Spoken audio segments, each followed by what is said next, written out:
सालों पहले एक नगर में एक बहुत दयालु राजा राज करता था।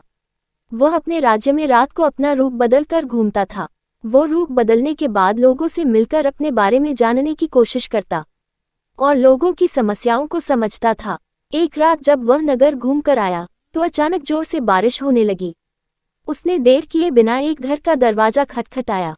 राजा के दरवाजा खटखटाने के बाद घर से एक व्यक्ति निकला। वह एक गरीब किसान था जो अपनी पत्नी और बच्चों के साथ रहता था। बारिश तेज थी तो किसान ने राजा को अंदर आने के लिए कहा।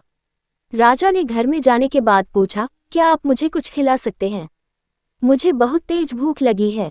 वो गरीब किसान और उसका परिवार 3 दिनों से भूखा था और उसके घर में एक भी दाना अन्न का नहीं था।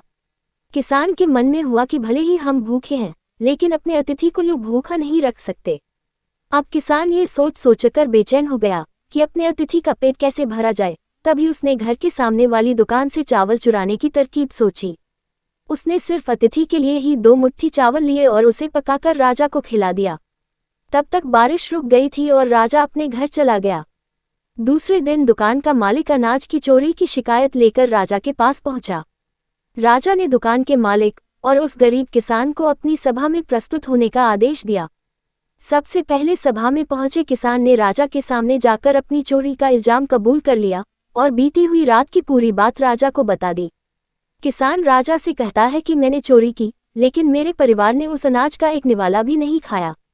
गरीब किसान की बातें सुनकर राजा बहुत दुखी हुआ और उसने किसान को बताया कि अतिथि के रूप में मैं स्वयं तुम्हारे घर आया था। इसके बाद राजा ने सभा में पहुंचे दुकानदार से पूछा कि क्या आपने अपने पड़ोसी को चोरी करते हुए देखा था? दुकानदार ने जवाब दिया कि हाँ, मैंने इसे रात में चोरी करते हुए देखा था। दुकानदार की बात सुनने के बाद राजा कहता है कि इस चोरी के लिए मैं पहले जिम्मेदार हूँ क्योंकि मेरे राज्य में लोग भूखे सोते हैं और मुझे पता भी नहीं। और फिर दूसरा, तुम जिम्मेवार हो क्योंकि तुमने अपने पड़ोसी को अनाज की चोरी करते हुए देखा मगर कभी उसके भूखे परिवार को नहीं देखा। तुम अपने पड़ोसी होने का धर्म बिल्कुल निभा नहीं पाए। इतना कहने के बाद राजा ने दुकानदार को सभा से जाने के लिए कह दिया और किसान की अतिथि निष्ठा भाव को देखकर उसे 1000 सोने के सिक्के इनाम के रूप में दे दिए।